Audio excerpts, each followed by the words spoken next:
Assalamu alaikum chers élèves. Aujourd'hui, on va commencer une nouvelle leçon de chimie, classification des substances, corps simples et composés.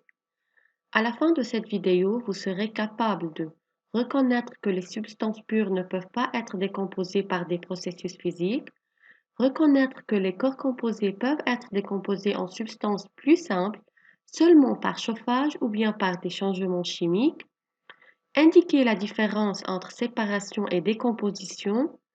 Identifier les deux gaz, le dioxygène et le dihydrogène.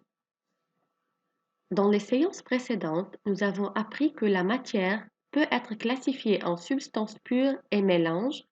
Une substance pure peut être classifiée en corps simple et corps composé, et aussi un mélange peut être classifié en mélange homogène et mélange hétérogène. Rafraîchissez votre mémoire. Les constituants d'un mélange peuvent être séparés en utilisant des méthodes de séparation physique, les techniques de séparation. Rappelez-vous de l'EB7. Quelles sont les techniques de séparation que vous avez appris? Oui, il y a la distillation simple, filtration, cristallisation et décantation à l'aide d'une ampoule à décanter.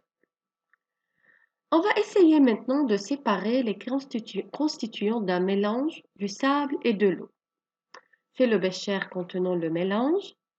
On va appliquer la filtration comme technique de séparation et c'est le dispositif de filtration. Versez le contenu du bécher qui contient de l'eau et du sable dans l'entonnoir avec un papier filtre. Qu'observez-vous? Oui, vous observez que le sable est retenu dans le papier filtre et constitue le résidu, alors que l'eau a pu passer à travers les pores du papier filtre et elle est récupérée dans l'Erlenmeyer.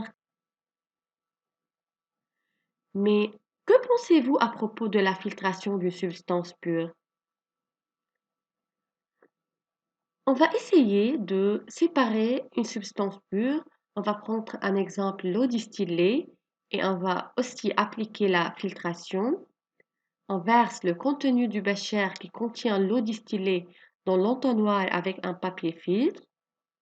Qu'observez-vous? Oui, c'est correct. Vous observez que toute l'eau a pu passer à travers le papier filtre. Il n'y a pas de résidus. L'eau passe à travers le papier filtre, l'eau distillée n'est pas séparée. En fait, les techniques de séparation sont des procédures physiques qui peuvent séparer les mélanges. Alors que les corps purs ne peuvent pas être séparés en des corps plus simples en appliquant les techniques de séparation physique. Mais est-ce qu'on peut décomposer les corps composés en substances plus simples? Si oui, comment? L'eau et le dioxygène sont deux substances importantes pour la vie. L'eau est-elle une substance pure? Est-ce que le dioxygène est une substance pure? Oui, les deux sont des substances pures. Est-ce que vous savez que nous pouvons obtenir de dioxygène et de dihydrogène à partir de l'eau? Pour savoir comment c'est possible, il faut étudier de quoi est formée une molécule d'eau. En fait, une molécule d'eau est formée d'un atome d'oxygène et de deux atomes d'hydrogène. On peut les séparer pour obtenir le dioxygène seul et le dihydrogène seul sous l'effet de l'électricité. Cette séparation de l'eau est appelée électrolyse de l'eau. Mais c'est quoi l'électrolyse de l'eau? Pour répondre à cette question, vous allez regarder dans la suite de la vidéo une petite expérience et essayer de prendre des notes sur un papier durant cette expérience.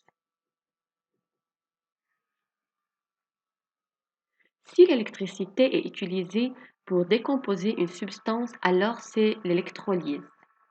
Lorsque l'électricité passe à travers l'eau contenant un acide, l'eau se décompose en dioxygène et dihydrogène. Mais l'eau est un mauvais conducteur d'électricité. Pour cela, une petite quantité du sel est ajoutée à l'eau pour assurer une conduction facile de l'électricité. Dissoudre une petite quantité d'acide dans l'eau et verser la solution dans un appareil. Remplir 2 tubes à essai de la solution et remarquer qu'il n'y a pas des bulles de gaz dans les 2 tubes. Tournez les 2 tubes à essai dans les 2 électrodes, ce sont les électrodes, et connectez les 2 électrodes aux pôles positifs et négatifs d'une pile. Vous remarquez que du gaz a été produit dans les 2 tubes et après 30 minutes, examinez le volume de chaque gaz formé dans les tubes à essai. Est-ce que les volumes de gaz sont égaux? Maintenant, approchez une allumette presque éteinte du tube où moins du gaz est formé. L'allumette s'enflamme. Alors, ce gaz est le dioxygène. Et puis, approchez une allumette éclairée du tube où plus du gaz est formé et observez. Vous allez entendre une détonation pop. Alors, le gaz ici est le dihydrogène. En fait, le processus d'envoyer de l'électricité à travers l'eau et le décomposer en dioxygène et dihydrogène est appelé électrolyse. Après prendre vos notes, essayez de répondre à ces questions. Qu'est-ce que ça veut dire électrolyse de l'eau? C'est la décomposition de l'eau en dioxygène et dihydrogène en utilisant l'électricité. Comment peut-on identifier le dioxygène? Lorsque l'allumette presque éteinte s'enflamme. Et comment peut-on identifier le dihydrogène? Lorsqu'on entend une détonation avec l'allumette éclairée. Maintenant, posez la vidéo et essayez de prendre 10 minutes pour résoudre les exercices de la fiche 13, page 28 dans votre fichier. La figure ci-dessous présente le dispositif de l'électrolyse de l'eau. Qu'observez-vous au niveau des électrodes quand le courant électrique passe à travers l'eau? Des bulles de gaz sont observées dans les 2 tubes. Au niveau des 2 électrodes, il y a production de 2 gaz. L'un d'eux est le dioxygène et l'autre est le dihydrogène. Identifiez chacun des gaz produits. Alors, comme nous avons déjà dit, le dioxygène rallume une allumette éteinte et le dihydrogène produit une détonation pop avec une allumette éclairée. Le dioxygène est identifié en approchant une allumette partiellement éteinte à l'ouverture du tube. Lorsque l'allumette s'enflamme de nouveau, alors le dioxygène est identifié. Le dihydrogène est identifié en approchant une allumette éclairée à l'ouverture du tube. Et lorsqu'on entend une détonation pop, alors le dihydrogène est identifié. Expliquez brièvement l'origine de ces gaz. D'où viennent le dihydrogène et le dioxygène? Ces gaz sont produits par la décomposition de la molécule d'eau, H2O, sous l'effet de l'électricité. Indiquez si l'électrolyse est un changement physique ou chimique, justifiez la réponse à l'oral. Donc, c'est un changement chimique puisque à partir de l'eau, on a obtenu des nouvelles substances, le dioxygène et le dihydrogène. Justifiez le nom de ce processus, électrolyse de l'eau. Électrolyse, électro veut dire électricité et lyse veut dire décomposition. Donc, électrolyse, c'est l'action de décomposer l'eau en substances plus simples sous l'effet de l'électricité. Classifiez l'eau H2O, dioxygène O2 et dihydrogène H2 en corps simple ou composé, puis justifiez votre réponse.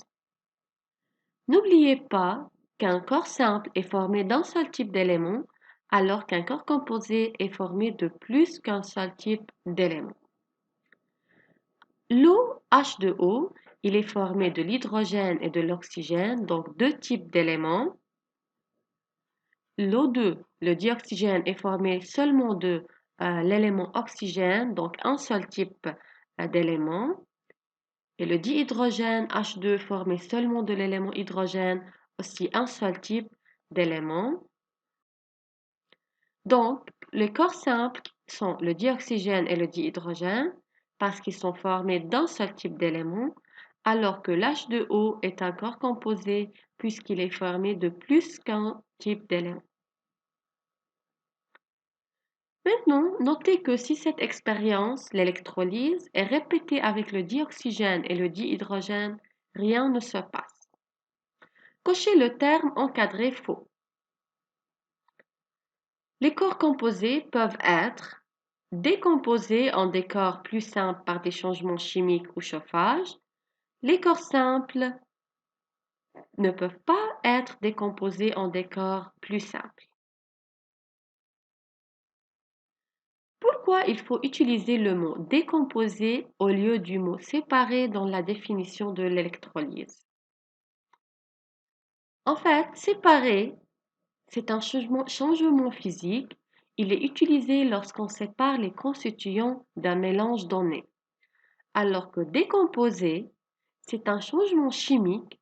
Il est utilisé lorsqu'on brise une substance pure, comme le corps composé, en des substances plus simples, des nouvelles substances.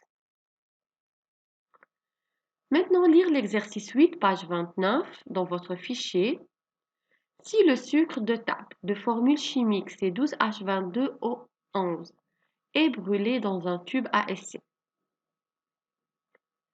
des gouttelettes d'eau H2O apparaissent sur les parois du tube, aussi bien qu'un dépôt noir correspondant à une substance contenant la carbone.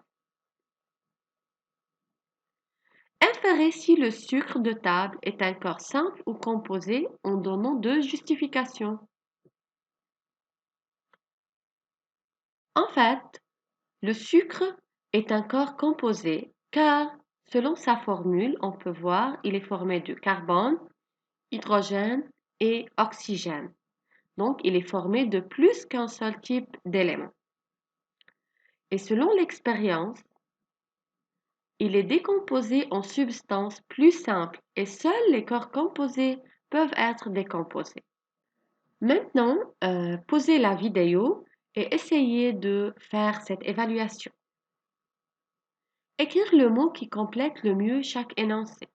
L'électrolyse de l'eau est un changement chimique par lequel une substance pure est décomposée en substance plus simple sous l'effet de l'électricité. En addition du chauffage, l'électricité est nécessaire pour la décomposition des substances pures. Un corps pur est une substance qui ne peut pas être décomposée en substance plus simple.